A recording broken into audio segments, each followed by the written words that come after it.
L'aire naturelle de l'Afzélia. L'aire de répartition des principales espèces d'Afzélia s'étend d'ouest en est sur toute l'Afrique centrale. Le genre Afzélia se partage en 7 espèces: le Bipendensis, l'Africana, le Parviflora, le Pachyloba, le Bella, le Kanzensis et le Pétureille. Celles-ci se distribuent dans différentes zones géographiques. L'Afzélia bipendensis est une espèce des forêts denses humides, sempervirantes et semi-sempervirantes, distribuée de la Côte d'Ivoire jusqu'en Angola et en Zambie.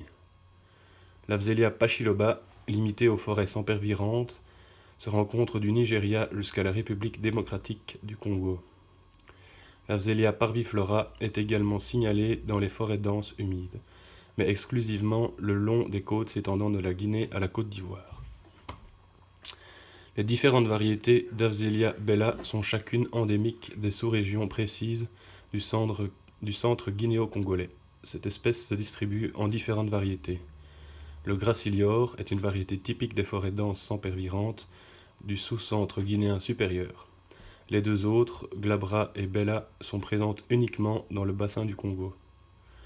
L'Afzélia africana est une espèce qui s'étend des savanes boisées aux forêts sèches. Elle pénètre aussi dans les régions denses humides, semi-caducifoliées. Elle est dépendante des habitats plus secs et répandue depuis le Sénégal jusqu'en Tanzanie. L'Afzélia kanzensis a une aire de répartition qui s'étend du sud de la Somalie au nord de l'Afrique du Sud. L'Afzélia pétureille, pour terminer, est géographiquement limitée à la frontière de la République démocratique du Congo et de la Zambie. Parmi ces 7 espèces, 5 sont commercialisées en Belgique: le Bipendensis, l'Africana, le Pachyloba, le Bella et le Kanzensis. De plus, ces 7 espèces sont classées également suivant 2 appellations, les douciers et non-douciers. Voici donc la répartition des espèces au sein de ces 2 groupes. Le doucier est un bois d'œuvre très recherché par l'industrie forestière, utilisé notamment dans des constructions telles que des cuves pour stocker des produits dangereux. Il a pour particularité d'être un bois très résistant. Ce groupe compte l'Afzélia africana, Bella, Bipendensis et Pachyloba, très proches d'un point de vue morphologique. Les non-douciers, composés de l'Afzélia pétureille, Parviflora, Kanzensis, sont des bois peu exploités par l'industrie forestière. L'auto-écologie de l'Afzélia. L'auto-écologie des douciers. L'Afzélia africana est caractéristique de la zone de transition entre les régions saoudiennes et guinéo-congolaises. C'est une espèce qui présente une grande adaptation aux conditions climatiques, mais elle préfère les zones où la pluviométrie est supérieure à 900 mm. Elle est présente jusqu'à 1400 mètres d'altitude en Afrique centrale. Dans les régions plus sèches, elle a la réputation d'être assez résistante au feu. On la trouve dans les savanes boisées saoudiennes, aussi bien en terrain sec que dans des galeries forestières. Elle se retrouve aussi dans certaines forêts denses, mais en très faible densité, probablement au sein de peuplements résultant de colonisation de savanes. L'Afzélia bipendensis se rencontre en forêt dense humide sempervirante, c'est-à-dire les forêts à feuillage persistant qui restent toujours verts ou fleuris, et semi-sempervirante jusqu'à 900 mètres d'altitude sur un sol bien drainé. Il est généralement disséminé et en faible densité dans les forêts. De plus, il est souvent envahi non seulement par des arbres, dont la croissance est plus rapide, mais aussi par des lianes, ce qui a pour effet de ralentir sa croissance, voire de causer sa mort. Un désherbage ininterrompu est nécessaire pour assurer une bonne croissance. Enfin, il figure sur la liste rouge des espèces menacées de l'UICN comme espèce vulnérable à cause de l'exploitation intensive dont il est l'objet. L'Afzélia pachyloba est attachée uniquement aux forêts sempervirantes et ne dépasse pas 200 mètres d'altitude. En revanche, elle a également besoin d'un sol drainé. L'Afzélia bella, quant à elle, dépend des forêts humides, sempervirantes et semi-décidues, dont le feuillage suit les saisons, sur des sols argileux, mais aussi en bordure de rivières, à la limite de la mangrove et dans les endroits légèrement marécageux.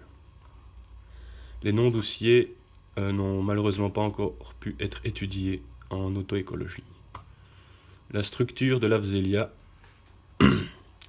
est composée du bois de cœur qui est brun à rouge, sans veines. L'aubier est jaune pâle, un contrefil est bien visible, le bois est légèrement brillant, les limites de cerne sont distinctes, les vaisseaux n'ont pas de disposition particulière, des dépôts sont présents dans les vaisseaux du bois de cœur, ils sont de couleur jaunâtre à brun, les pores sont disséminés, perforations simples présentes également.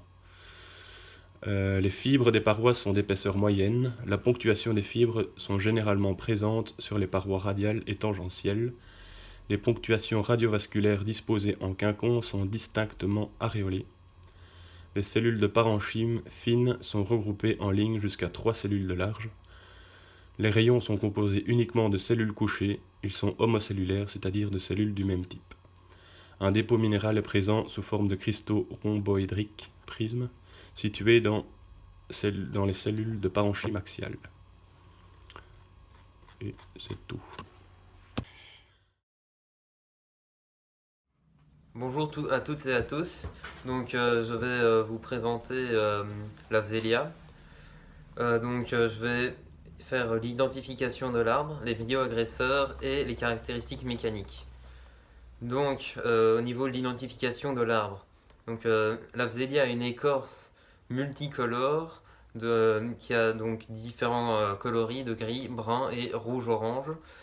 Donc les feuilles sont pennées, nervurées, avec des nervures bien visibles et de couleur de vert clair pour les nervures et vert foncé pour le reste. Elles sont disposées sur une tige et non sur un pédoncule, donc de manière opposée et souvent 5 paires. Donc. Au bout de ce pédoncule se trouve le fruit, ou plutôt la coquille, donc la caractéristique des angiospermes.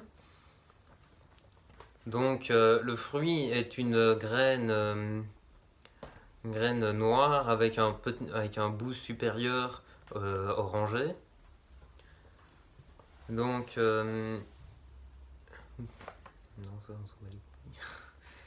les bioagresseurs, donc on a les champignons, donc l'Afzélia résiste très bien aux champignons sous climat tempéré. Les insectes du bois sec, l'Afzélia résiste assez bien à ceux-là, donc de catégorie durable. Les termites, c'est de classe D, donc durable. L'Afzélia n'est pas imprégnable. La classe d'emploi de l'Afzélia lui permet d'être utilisée en contact avec le sol ou l'eau douce. Donc nous allons désormais passer aux caractéristiques mécaniques de l'arbre. Donc l'Afzélia possède une dureté de menin de 7,7, ce qui le classe dans la catégorie des bois durs. Il a une densité de 800 kg par mètre cube, un module d'élasticité de 17 000 mégapascales, une stabilité, il est assez stable.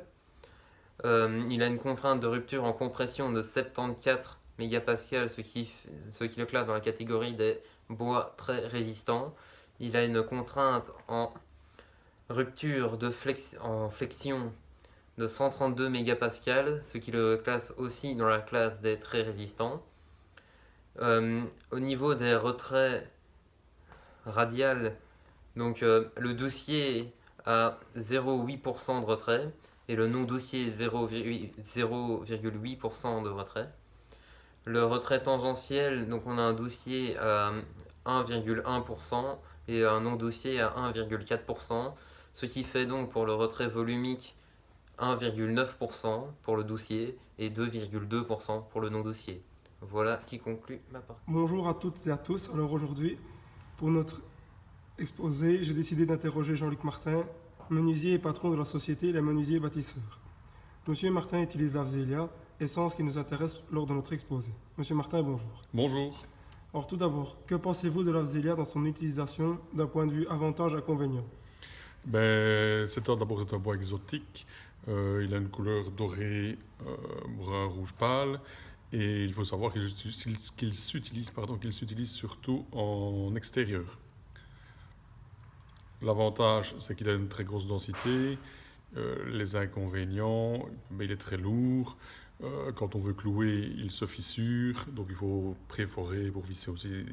Il y a des petits inconvénients de mise en œuvre. En matière de prix, la Vsélia est-il un produit cher ou non? En matière de prix, ben, il faut compter en boules, en grumes, donc quand on les scie sur plateau, entre 1000 et 1100 euros le mètre cube. En avivé, donc des pièces qui sont calibrées suivant la demande du menuisier ou du client, on peut aller jusqu'à 2000, 2100 euros le mètre cube. Tout ça, ces prix-là sont hors TVA. Maintenant, on doit savoir qu'il faut, dans une grume, il y a quand même une certaine partie de la grume qui est en perte parce qu'il y a l'écorce, l'aubier et le cœur du bois qui ne sont pas utilisables. Donc, grosso modo, à mon avis, si on achète la grume, on arrive à 1400-1500 euros le mètre cube en la travaillant soi-même. Comparé à d'autres essences qui ont le même usage, est-ce que c'est plus cher, moins cher, comme le chêne ou comme le frêne par exemple? Mais vous devez savoir quand même que le frêne n'est pas utilisable à l'extérieur. Le chêne y est au niveau de charpentes. Dans le temps, on faisait des châssis en chêne qu'on fait beaucoup moins maintenant. La Vsélia est plus résistant par rapport à ces essences-là. Maintenant, il y a possibilité de travailler en menuiserie intérieure avec de la Vsélia, mais il est quand même beaucoup plus cher que le chêne. Le rendu est très joli, mais il y a une différence de prix. On peut se le procurer facilement sur le marché. Il y a des importateurs et des négoces tels que Bois Mat, Carlier, Je ou les Bois, pour citer ceux avec qui je travaille généralement, qui se le procurent facilement. Et maintenant, monsieur tout le monde, je veux dire, la personne qui veut l'acheter peut se le procurer s'il veut dans ces négoces-là. Très bien. Tout en restant dans la comparaison, pouvez-vous m'expliquer pourquoi utiliser cette essence plutôt qu'une autre? Par rapport à sa résistance et sa durabilité, on doit savoir que par rapport au climat que l'on connaît chez nous, les champignons ne viennent pas se mettre sur ces bois-là et il est très résistant au niveau des insecticides. Donc à l'extérieur, il a une durée de vie quand même beaucoup plus élevée que certaines autres essences de bois exotiques, telles que le méranti. Pouvez-vous montrer les deux essences que vous avez comparées? Ben, les deux morceaux que j'ai, c'est deux morceaux d'Avzélia. Ici, ben, voilà, avec sa teinte claire poncée. Et de l'autre côté, je vais dire, ben, c'est un morceau de bois qui est resté dehors, moi qui est stocké dehors. Et il a changé de teinte au niveau, avec les UV et la pluie. C'est juste la teinte qui change, sinon la résistance ne change pas. La résistance ne change pas du tout, non, non.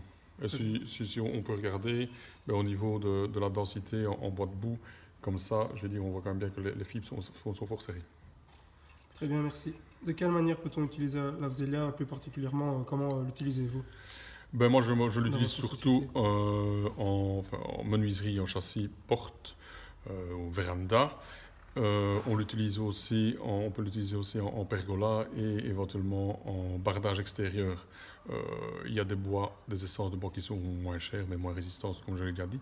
On peut éventuellement aussi l'utiliser en plancher de terrasse. Très bien, merci. Je vous remercie du temps que vous m'avez accordé. C'est avec grand plaisir. Merci.